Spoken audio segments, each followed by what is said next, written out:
Welcome to Inside the Bible, produced here at Andrews University. My friends, Felicia Dattis and Andrew Abbott, have joined me in a great investigation. Welcome to another episode. And what would it be like without you?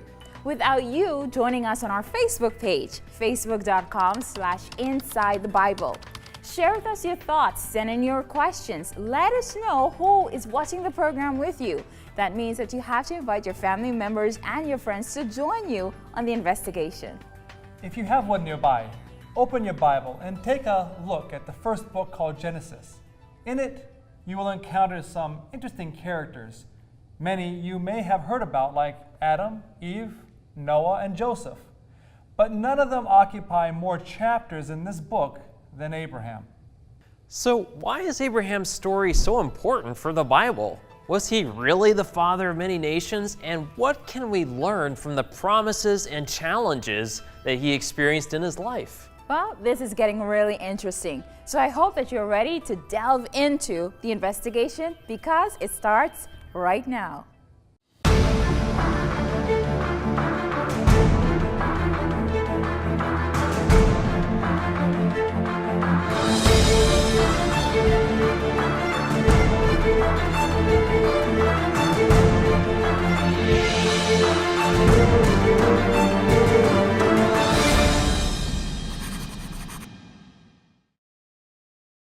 Different cultures have different stories that surround the life of Abraham. But one of the biggest connections that they share is ancestry. And in view of this, the question is, what kind of heritage did Abraham provide for his descendants today? To find answers, we'll dive into Abraham's culture in Mesopotamia, where agriculture prevailed, status was measured with things like livestock, and family customs played a huge role in daily life. Robert and I sat down with some theologians to start figuring out the relevance of Abraham's story for our lives today. Welcome. Today we're talking about one of the biggest icons in the Bible, an amazing man of God. His name is Abraham. Let's spend a little bit of time talking about the context of when he was called. Where was he called from? Let's talk a little bit about that. Yeah, I mean, this is the guy who we kind of view as the patriarch of the patriarchs. You know, he's kind of, he's the beginning of the kingdom of Israel. But obviously, he didn't start that way. In his context, he's living in the city of Ur, and Ur is this pagan, idol-worshiping, child-sacrificing, and yet somehow he has, I don't know how this was passed down, but he's maintained sort of this knowledge of the true God somehow, and so when he gets called, he responds to it. You see, this is why I love the Bible, because here you have, like you were saying, the context is just paganism. You have a family who believes in paganism, but yet for some reason God interjects here and says, I'm going to introduce myself to this young man and speak to him so that way he can begin the process of believing just one God. Wow. I mean, that for me, that's powerful. Wow, what an adventure. I mean, not only in the journey, but just in connecting with God for the very first time for this young man. I mean, I'm sure he probably had some stories to go on as a foundation for this. Because there really is kind of a blank spot between, we've had the flood, we've had the Tower of Babel, and the nations have been scattered. And then there's really just this gap. And then Abraham is called, and like what was the world like? Had it just fallen into complete godlessness in the time before? I mean, he's calling Abraham out, and Abraham is really the only major follower of God at this point. The story of Abraham emerges in a socio-cultural environment which was marked by the emergence of what is called city-states. City-states in Mesopotamia is the emergence of important urban centers that try to gain control of the entire area. The setting for Abraham is Mesopotamia, which is the land between the two rivers, the Tigris and Euphrates, where they come together down in southern Mesopotamia, today by the Persian Gulf. And the city was Ur, which interestingly enough at the time was either on or just about on the Persian Gulf. So it was a major seaport, kind of like maybe Los Angeles or New York in terms of our modern context. So when Abraham was born, he lived in high culture. He probably lived in a two-story house with a large courtyard in between. The archaeology that was done there, the most famous archaeological excavation that was done was by Sir Leonard Woolley between 1923 and 1932, between the First and Second World War. He found a great big sacred area with a ziggurat that had been built by Ur-Nammu, who was the first king of the Ur-3 dynasty, who lived just shortly before Abraham. So there was this tower, this temple tower there. And there was also sorts of palaces. They found a area of tombs. There was lots of gold, so it was high civilization. Our idea what the Tower of Babel may have looked like comes from Ur, from the ziggurat that you find the city of Ur. So the city of Ur becomes a very prominent center, political center. In the third dynasty of Ur, actually, they get to dominate, and they overthrow pretty much the empire of Uruk and also the empire of Akkad, when it comes to the language of the Akkadians. I'm here in the Institute of Archaeology's museum on the campus of Andrews University. We're here in the classroom area where Nathan Green's paintings are put on display. Nathan Green painted amazing paintings of the stories of the Bible. In this particular one about Abraham, which starts with his leaving of Ur and moves towards the burying of Sarah in the cave of Machpelah, Nathan Green has tried to work into the painting various artifacts. The museum has put on display in front of the painting various artifacts from the time of Abraham, which was the time of the early Bronze Age.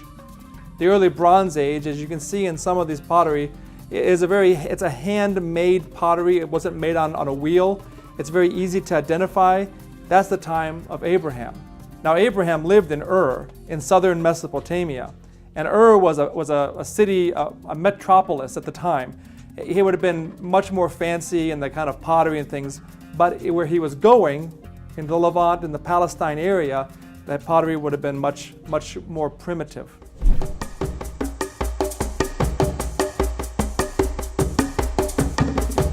And then this God who, for all we know, he didn't know particularly well, says, go out there, and he just says, all right, I'm going to do it. On the center, between Mesopotamia and Palestine, you have the Arabian Desert, and trying to cross it across was suicide.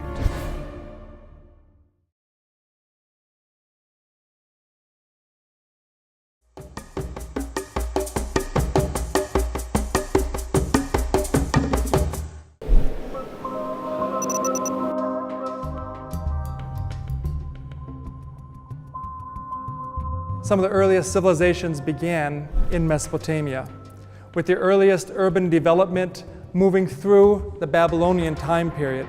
Now, this is not the Babylonian time period of the Bible, it's the time of Hammurabi and his code. Between these two time periods and behind me are examples of brick, some of the earliest building materials they used in houses and walls and palaces, as well as gods in miniature form, household gods and votive creatures, as well as pottery, moving all the way through from the Sargon of Akkad through to Babylon and Hammurabi.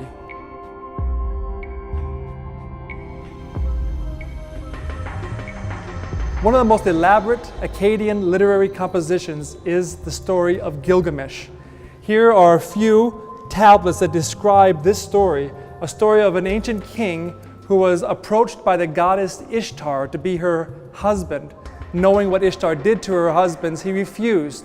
Ishtar sent a bowl down, and through a series of adventures, Gilgamesh travels to visit a man who tells him about a huge flood that he survived by building a boat. This is very interesting for us as we look in the story of the Hebrews, and in their history they also had a mighty warrior who also lived not long after a man built a boat and survived the mighty flood. That man, of course, was Noah. Since Abraham came out of Mesopotamia, the early forms of these gods are very important to us because it helps us understand the culture he was coming out of, where God was leading him into. Have you ever felt called by God to do something? Yep. Can you elaborate or think of an experience? How did it make you feel? It feels good. It's great to accept something that maybe you wouldn't normally choose in your life and feel, even though you don't know where things are going, to realize that someone bigger and better than you has a plan for wherever you're headed. Can you think of a particular experience? Did you feel as if it was something crazy? It wasn't really crazy. I just felt called to go on a mission trip. All right, where did you go? Fiji. Okay, nice. How about you? Yeah, there have been situations in my life where the Lord spoke to me to go speak to a friend, encourage them, or just find out how they're doing and, see whether you can put a smile on their face. I actually have before. That case, it would be, I had a very good friend in high school, and he had a curiosity in the Bible. I went ahead and did Bible studies, and I went to his house. It was very difficult, but his parents did not like me. In the end, we had a secret baptism where he accepted Jesus. I didn't feel like it was a call until it actually, I saw him getting baptized.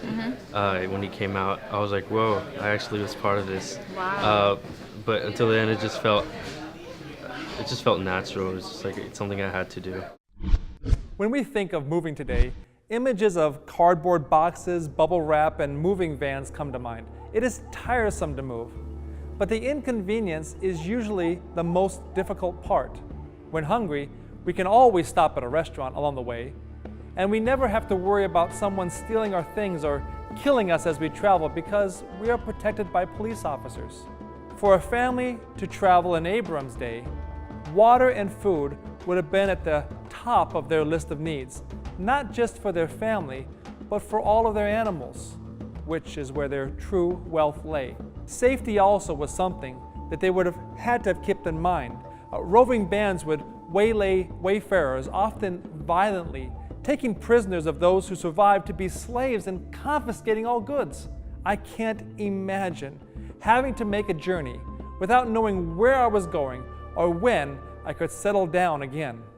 Moving on, let's talk about his journey now to absolutely nowhere.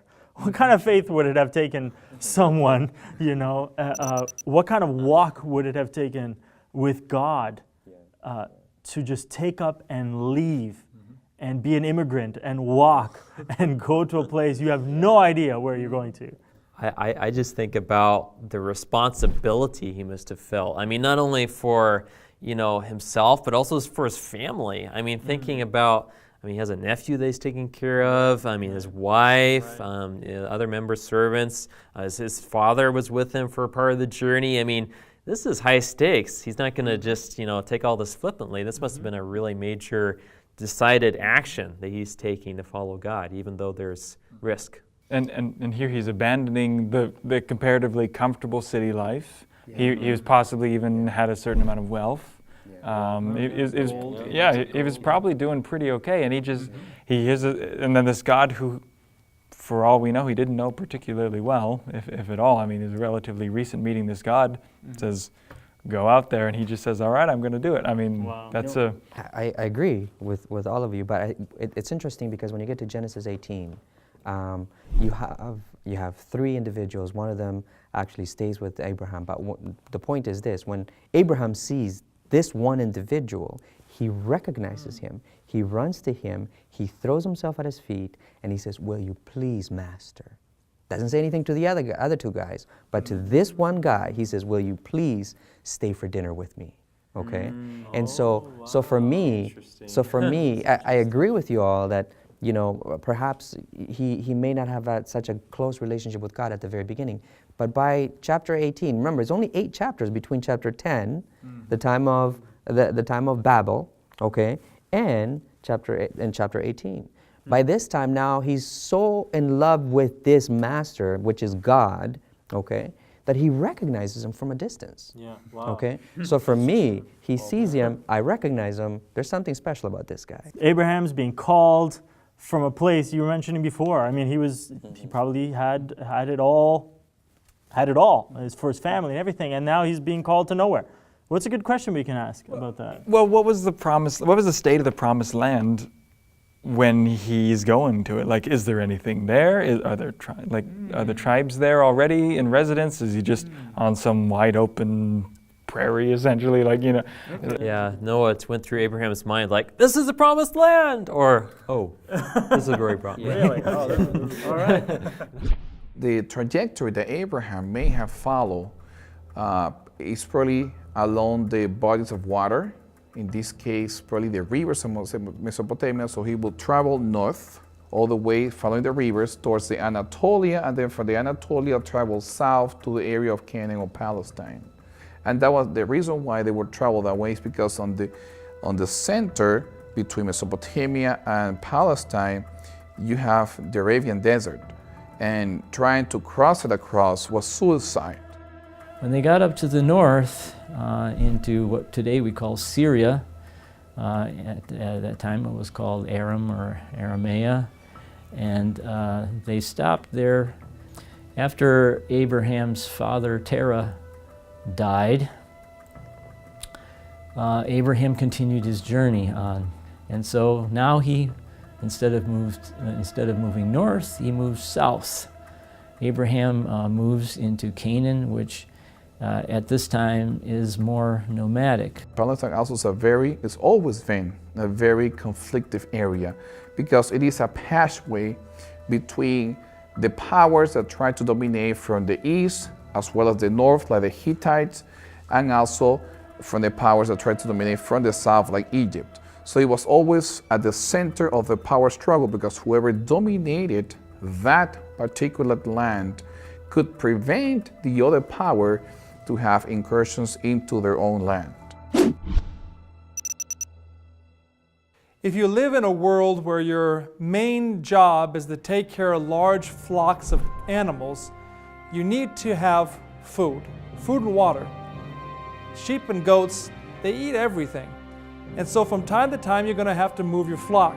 That's why many people who have large flocks had to move in tents such as this.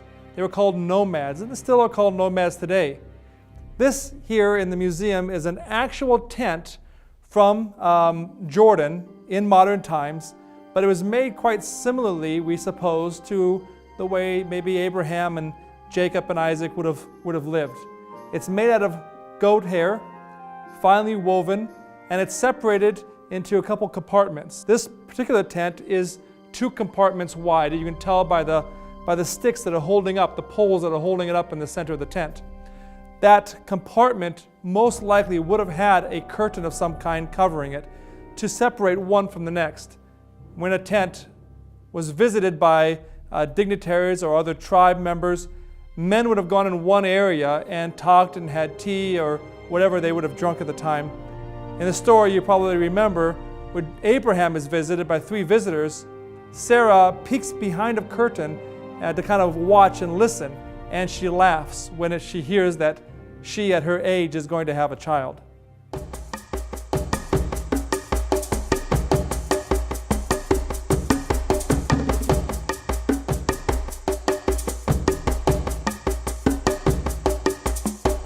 Have you ever had to give up something in order to do something for God? So he's not saying to Abraham, hey, come to my land, which I dominate. He says, you all want to be a foreigner. However, I will make you a father of many nations.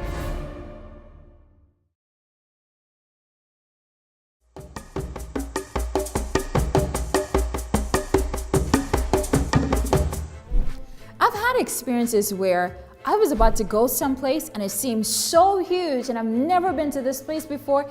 I began to feel daunted. I wondered, what am I getting myself into? Is this really what God wants me to do? How am I going to be able to adjust?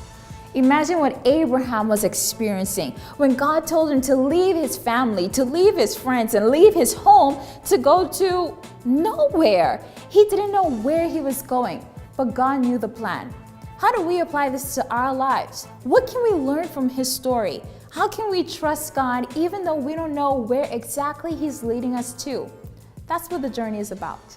All right, Ronald, we're on to a new subject here, and this is specifically about the story of Abraham. And so often people talk about the calling of Abraham as that perennial faith moment where he is venturing out into the unknown at God's call at this stage of his life. But what exactly is he leaving behind? I mean, what are the stakes involved in this journey as he's heading out into the unknown? You need to imagine that he's leaving a comfort just for something that he doesn't know. He's leaving everything just for someone that he heard some night say, okay, you need to go. Maybe he can argue himself and say, oh, that was a dream. Dreams are not reality. It's not God that is talking to me. But he was pretty sure that was God, and he decided to obey. Wow, it took some real dependence and faith and trust. Especially, he didn't go alone. Because it's easy for me if God talk to me and say, okay, Ronald, leave everything behind. I can do it in some way speaking. I can do that. But I need to take into account that I have a wife. She depends on me. I have children. They depend on me. I have family. They depend on me. So when I made that decision, it's not only affecting me, it's affecting my whole family. It's interesting, especially thinking of the context of a student too. If we're talking young adults here, often they're in that situation where they're transitioning into family life at some point along that journey. So it happens at different points for different people, but as they're in college or they're just leaving college or entering the workforce and that sort of thing, there's more and more responsibility that they have to face up to and realize I can't just, make the decision I used to when I was on my own. Exactly. He's an old man. He's a man with many responsibilities, and he needs to face that responsibility when he's saying, I'm going to follow God, doesn't matter. Have you ever had to give up something in order to do something for God?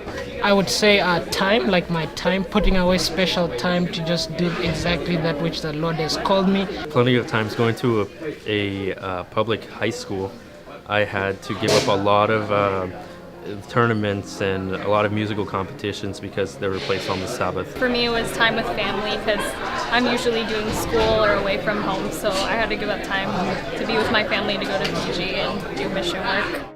Now, what does Abraham leave behind? He left behind, obviously, his family. He left behind the people that he grew up with. And he left behind also the environment of a city. The city of Ur was a very important city. On top of that, he goes following a God that seems to transcend territory, geography, and culture. Most of the deities in the ancient Near East are considered to be territorial. They live within the temple, and they reign or their rule or their power was secluded to a particular area. Now, once one god became stronger than the other, that's when they justify some kind of invasion towards another city. So they justify the military victories over their god being more powerful than the other territorial gods and then dominating their lands. But yet, God is asking Abraham to be a foreigner. So he's not saying to Abraham, hey, come to my land, which I dominate. He says, you're all going to be a foreigner. However, I will make you a father of many nations. I will raise a nation from you. So God is divorcing himself from the idea of a territory and then say, I'm going to be a God of a nation, of people, not necessarily of just of a certain land. And that's the call that God gave to Abraham. Come, abandon everything you have. Abandon your ideas. Abandon your comfort zone. And then come and follow me, because I will fulfill my promise through you. I'm sorry to say that we've reached the end of another show. Along the way, we've learned some pretty amazing things. For example, the importance of learning about the context of Bible stories in order to understand better what is described as having happened to Abraham. It helps us understand the strength of his belief in God in order to step out in faith and do what he did. And the Bible reveals that the same God who invited Abraham to step out in faith also wants to have a close friendship with us. And we also found out that those who decide to trust in God's promises don't regret it. What about you? Would you like to have that same faith experience with God, hanging your future upon His precious promises? Walking into your future with God by your side is a huge privilege. And we want to hear from you. So go to our Facebook page, facebook.com/InsideTheBible. Share with us your experience as you read the Bible. What has your faith been like? Also, send us your questions and invite your family members and your friends to join us on this journey. Looking forward to hearing from you. Abraham is the character that is in more chapters in the book of Genesis than any other. But leaving Ur was just the beginning. What background information can we find for the challenges and tough decisions that he would face next? Plan to join us next time in our search for answers as we go inside the Bible.